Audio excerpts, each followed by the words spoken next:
Bonjour, donc moi c'est Candice, je suis candidate sur la liste de Chambée citoyenne.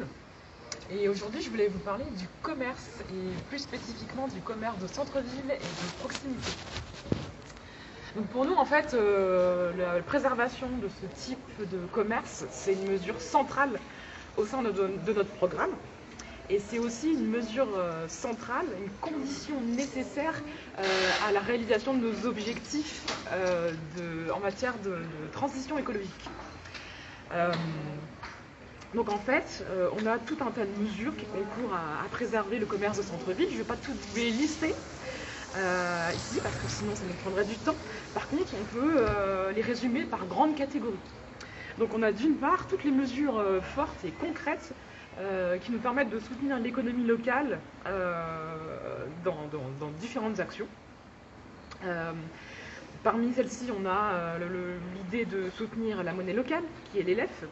On a l'idée, à travers la commande publique et les équipements publics, de privilégier les fournisseurs locaux, donc y compris au niveau des cantines bio et locales.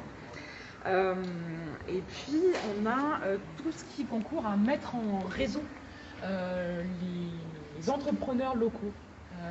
Et donc là, je parle autant du petit commerce local, de la pizzeria, du coiffeur, que de l'entrepreneur, des avocats, de toutes les personnes en fait qui font vivre une économie locale.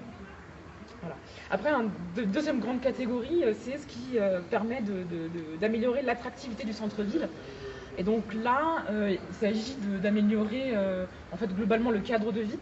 Et pour donner envie aux gens de venir se promener au centre-ville, et puis pourquoi pas aussi de revenir s'installer pour habiter, pour travailler. Donc voilà, redonner de la vie globalement à ce centre-ville.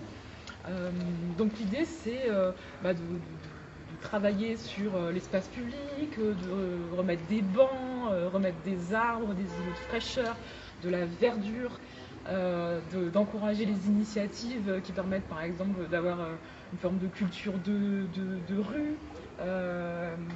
Voilà, tout ce qui permet globalement de nous sentir bien au centre-ville.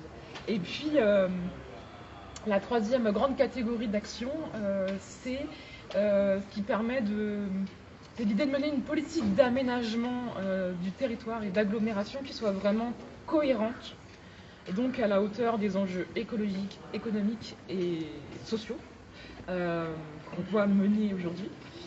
Donc là, on a l'idée de stopper l'extension physique des zones commerciales de périphérie qui sont concurrents directs en fait, des petits commerces de centre-ville. Au niveau du stationnement, on se rend compte qu'on a un gros travail à faire sur la gestion du parc de stationnement et la gestion de la politique de stationnement. Parce que finalement, quantitativement, il nous reste beaucoup de place, mais il faut qu'on veille à ce que on évite les voitures ventouses, qu'on facilite la livraison pour les petits commerces. Peut-être on peut trouver de nouvelles idées pour encourager le stationnement des vélos cargo, etc. etc. Tout ça, c'est un travail qu'il faut mener et donc on veut mener. Et puis, globalement, au niveau du réseau de transport, nous, ce qu'on veut, c'est éviter le tout voiture, trouver une alternative, d'une part parce que ce n'est pas une solution pérenne pour l'environnement, et puis d'autre part parce qu'en fait, c'est pas agréable d'avoir des voitures partout. Donc, comment on fait ça ? Eh bien, on propose une alternative qui soit vraiment efficace et attractive en matière de transport en commun. Donc, ça veut dire mettre des vrais moyens pour redévelopper le réseau de bus et faire en sorte qu'on ne mette pas 1h30 pour se rendre au centre-ville si on a des courses à faire. Voilà. Merci.